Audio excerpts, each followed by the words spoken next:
Bonjour et bienvenue sur Symbiose, la chaîne qui parle d'environnement, d'agriculture, de nature, de territoire, bref, tout ce qui moi m'intéresse et qui pourrait vous intéresser. Alors, quel sera le fil directeur de cette chronique? Eh bien, ce sera le développement durable. Et quoi de mieux pour commencer que de faire un petit retour sur son histoire, comment est apparu le terme et ce que ça veut vraiment dire. Parce qu'il y a beaucoup de gens qui connaissent le terme de développement durable, on en entend parler dans tous les médias, mais tout le monde ne sait pas forcément expliquer clairement ce que c'est. Alors, pour bien comprendre ce qu'est le développement durable et pourquoi ça a apparu, c'est important de remettre dans le contexte. À la sortie de la Deuxième Guerre mondiale, tous les pays du monde ont eu un énorme besoin de se développer de manière économique et industrielle pour répondre à la demande des citoyens. En effet, pendant la guerre, ça a été énormément la misère, les gens vivaient dans le besoin et du coup ils avaient peur de retourner dans cet état. Donc ils ont eu l'envie de consommer toujours plus. Cependant, dès les années 60, il y a des scientifiques, des économistes, des hommes politiques qui commencent à tirer la sonnette d'alarme en disant « Attention, on est en train de partir dans un système assez pervers où on va épuiser les ressources de la planète, et notamment les ressources fossiles, et à très court terme, ça va poser d'énormes problèmes pour nos sociétés, mais également pour la planète, parce qu'il y a d'énormes pollutions qui commencent à apparaître. » Pour se faire entendre, en 1968, ces économistes, ces scientifiques, ces industriels, etc. vont se réunir dans ce qu'on va appeler plus tard le Club de Rome afin de rédiger un rapport sur vraiment les problèmes qui sont engendrés par ce développement économique. Ce rapport sera publié en 1972, on l'appellera le rapport Mido, qui s'appelle aussi en France Halte à la croissance, et qui abordera 5 thèmes importants. Premièrement, il y a une accélération de plus en plus forte de l'industrialisation. Deuxièmement, la population mondiale croît de manière énorme, ce qui entraîne en numéro 3 de plus en plus de problèmes de malnutrition. En numéro 4, il y a également un épuisement des ressources naturelles qui se fait de plus en plus fort, et notamment les énergies fossiles. Et enfin, numéro 5, la biodiversité commence à être sérieusement affectée par nos décisions politiques et économiques, ce qui va entraîner également à court terme des problèmes environnementaux. Alors ce rapport, si aujourd'hui il est reconnu comme vraiment l'élément fondateur et déclencheur de toutes nos politiques environnementales au niveau international, quand il sort, il est accusé par la majorité des pays et des gouvernements comme un rapport catastrophiste, un rapport qui exagère énormément la situation.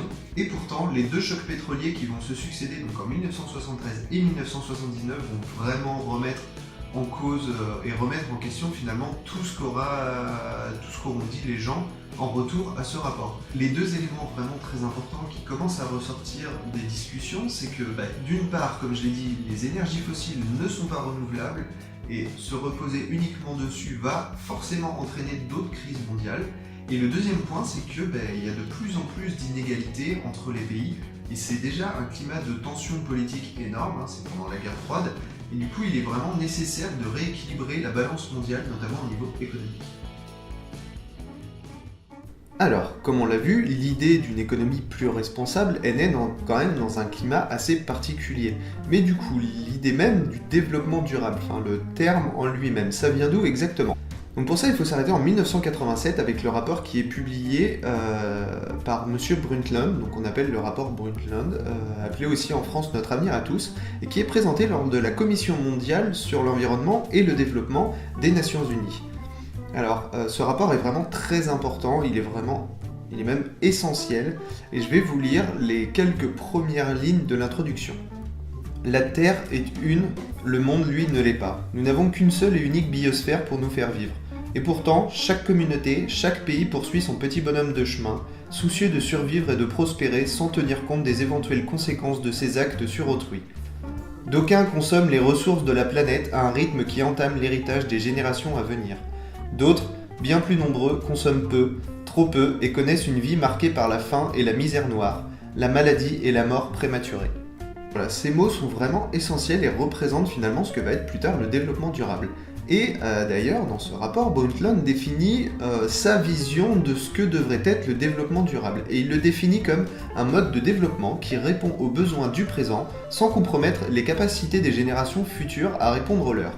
Donc ça, c'est la définition qu'on entend régulièrement et c'est finalement celle qui est admise par tous.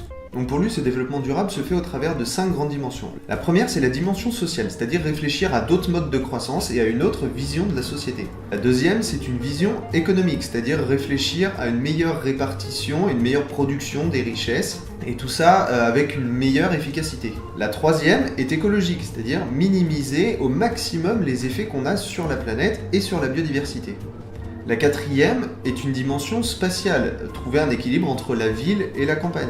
La cinquième est une dimension culturelle, c'est-à-dire qu'il faut réfléchir à notre croissance, à nos décisions en accord avec l'histoire culturelle de nos sociétés.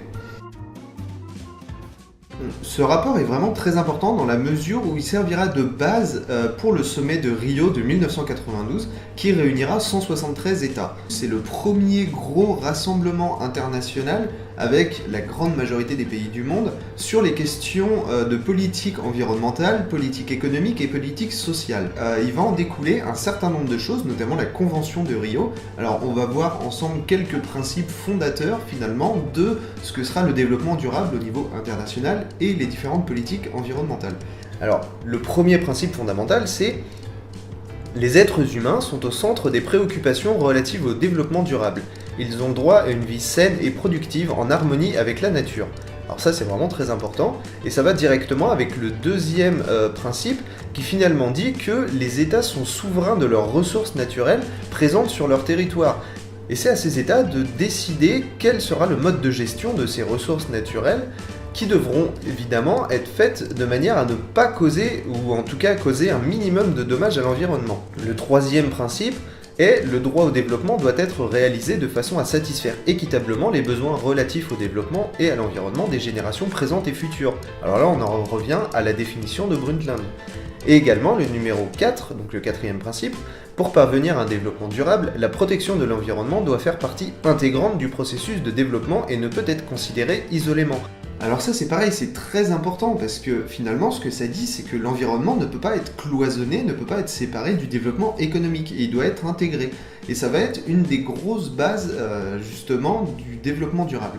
Donc on peut revenir également sur des principes beaucoup plus opérationnels, par exemple le principe numéro 15 qui définit l'application du principe de précaution. Le principe de précaution c'est mettre en place des mesures de prévention des risques liés à l'environnement, même si les connaissances scientifiques ou techniques ne permettent pas d'affirmer ou d'infirmer qu'il y a effectivement des risques.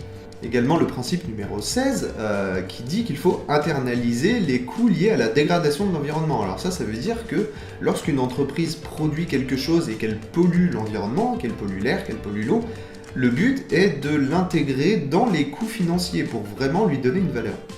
Et également le principe numéro 17 qui dit qu'il faut réaliser au préalable, lorsqu'on veut faire des projets d'aménagement, par exemple la construction d'une route, d'un barrage, etc., il faut faire une étude d'impact environnemental. Ça c'est très important et c'est encore d'actualité aujourd'hui. Vous trouvez bien évidemment en description de la vidéo un lien vers l'intégralité de la Constitution avec les 27 principes qui sont explicités. Ce sommet de Rio, il n'aura pas seulement entraîné la Convention de Rio avec des grands principes fondateurs qui vont orienter les politiques. Il y a également des outils un peu plus opérationnels, donc il y a la mise en place des agendas 21 qui sont des programmes d'action locaux à mettre en place à différentes échelles. Je ne vais pas le développer plus que ça, j'aurai l'occasion de l'aborder dans une vidéo très prochainement.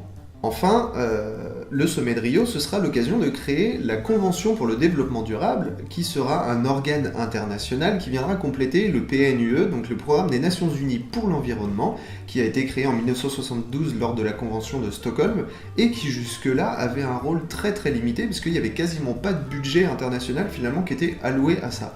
Donc l'objectif, c'est vraiment d'injecter de l'argent pour la protection de l'environnement, au travers d'un organe qui ne sera pas rattaché à un organe économique ou un organe social, comme ça aurait pu être un organe de l'OMC par exemple, mais l'objectif c'est vraiment d'avoir une convention, un groupe qui soit isolé, qui soit indépendant. Donc l'objectif du développement durable à la sortie du sommet de Rio, c'est d'élargir les questions purement économiques vers des questions plus environnementales et plus sociales.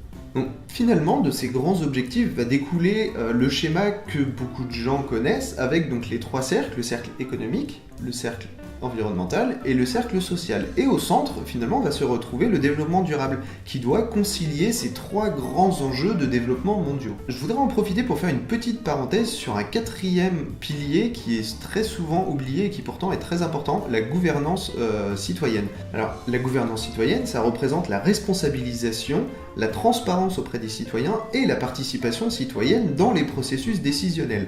En effet, ça a été défendu par Peter Hain en 2001, qui est un ancien ministre des Affaires étrangères du Royaume-Uni, et qui, pour lui, considérait que les grands problèmes mondiaux de pauvreté, de changement climatique, etc., ne pouvaient pas être cantonnés à un seul pays, et au sein d'un pays ne pouvaient pas être cantonnés à un seul ou plusieurs ministères. C'est vraiment des grandes questions transversales, et pour Hain, ça peut passer que par des processus décisionnels convergents. Pour lui, ces politiques convergentes reconnaissent le fait que les problèmes qu'on a dans le monde ont des origines multiples, ont des causes multiples, et les réponses qu'on apporte à ces problèmes ont également des conséquences multiples.